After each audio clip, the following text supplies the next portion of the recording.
Hi everyone, it's me Rahul. Welcome to Richard Talks. എൻ്റെ voice okay അല്ല, okay, എനിക്ക് ചെറിയ ഫീവർ വന്നിട്ടുണ്ട്. ദാറ്റ്സ് വൈ നമുക്ക് സമയം കളയാതെ പെട്ടെന്ന് ചാർട്ടിലോട്ട് പോകാം. ഓക്കെ, ചാർട്ട് പോയിട്ട് നാളത്തെ എന്താണ് സിനാരിയോ, എന്താണ് ഇന്ന് നിഫ്റ്റിയിൽ നടന്നതെന്ന് ജസ്റ്റ് നമുക്കൊന്ന് നോക്കിയിട്ട് നാളത്തെ ലെവൽസൊക്കെ നാളത്തേക്ക് നമുക്ക് റെഡിയാക്കി വെക്കാം. Okay, let's go. സോ നമ്മുടെ ചാർട്ട് ഓപ്പൺ ആയിട്ട് വന്നിട്ടുണ്ട്.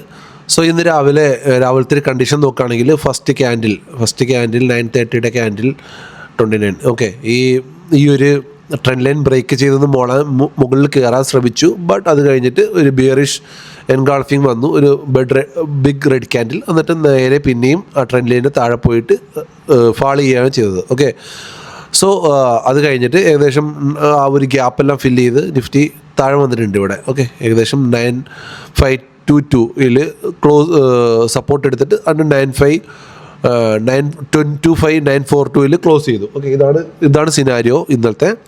സോ നമ്മളിവിടെ നോക്കിക്കഴിഞ്ഞൊരു കാര്യം കാണാം. ലാസ്റ്റ് മിനിറ്റിൽ, അതായത് ഏകദേശം ആഫ്റ്റർനൂൺ പ്രൈസ് താഴോട്ട് വീഴുമ്പം RSI മുകളിലോട്ടാണ് പോകുന്നത്. അതായത് മൊമെൻറ്റം RSI മെല്ലെ ക്യാച്ച് ചെയ്യാൻ ശ്രമിക്കുന്നു.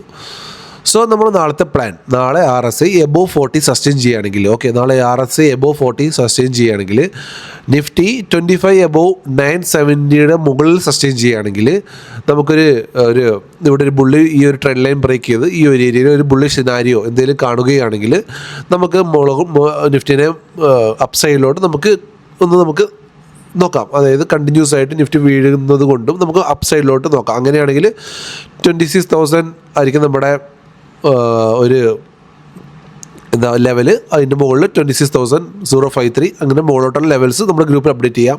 അതായിരിക്കും നാളെ മുകളിലോട്ടുള്ള വ്യൂ. അതല്ല, നാളെ നിഫ്റ്റി വീണ്ടും സെല്ലിംഗ് പ്രഷറാണ് കണ്ടിന്യൂ ചെയ്യുന്നതെങ്കിൽ, ഈ ഒരു ലോ ബ്രേക്ക് ചെയ്യുകയാണെങ്കിൽ നമ്മൾ ഒന്ന് ക്യോഷൻ ആയിരിക്കണം. കാരണം എന്താ വെച്ചാൽ ഒരു 3 days ആയിട്ട് കണ്ടിന്യൂസ് ഫാളോ ചെയ്തുകൊണ്ട് തന്നെ നിഫ്റ്റി ഒരു പുൾ ബാക്ക് ചെയ്യാനുള്ള ചാൻസ് വളരെ കൂടുതലാണ്. സോ നാളെ ഒരു സെൽ സൈഡിലോട്ട് പോകുന്നതിന് മുന്നേ ഒരു ബൈയിങ് സിനാരിയോ ആദ്യം നോക്കണം, ഒരു ഡിപ്പ് ബൈ ആദ്യം നോക്കണം.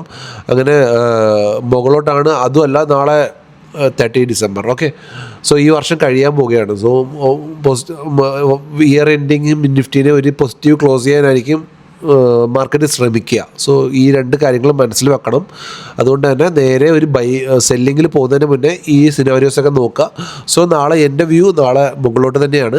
മുകളിലോട്ട് നല്ലൊരു എൻട്രി കിട്ടുകയാണെങ്കിൽ ഞാൻ മുകളിലോട്ട് നോക്കും. ഒന്ന് RSI ഒരു കൺഫർമേഷൻ ഉണ്ട്. എൻ്റെ മെയിൻ ആളാണ് RSI.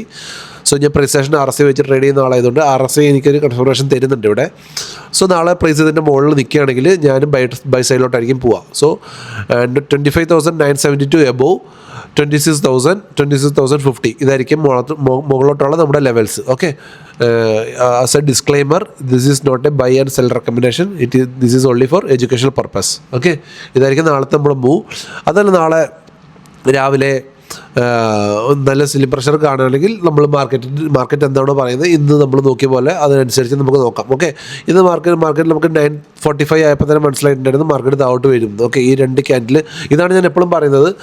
രാവിലത്തെ ഫസ്റ്റ് 9:30 9:45 ട്രേഡ് ചെയ്യാൻ പോകുന്നതിനെക്കാട്ടും നല്ലത് ആഫ്റ്റർ 10 o'clock മാർക്കറ്റ് ഡയറക്ഷൻ മനസ്സിലാക്കി ട്രേഡ് ചെയ്യുക. ഓക്കെ, സോ നമുക്ക് നാളെ മാർക്കറ്റ് ഡയറക്ഷൻ ഒരു 9:45 10 o'clock ആകുമ്പോൾ നാളെ നമുക്ക് മാർക്കറ്റ് ഡയറക്ഷൻ മനസ്സിലാവും. അത് കഴിയുമ്പം നാളത്തെ ട്രേഡ് നമുക്ക് പ്ലാൻ ചെയ്യാം. ഓക്കെ, സോ ഈ വീഡിയോ ആദ്യമായിട്ട് കാണുന്നെങ്കിൽ നമ്മുടെ ലിങ്കിൽ ബയോയിൽ അല്ലെങ്കിൽ കമൻറ്റ് ബോക്സിൽ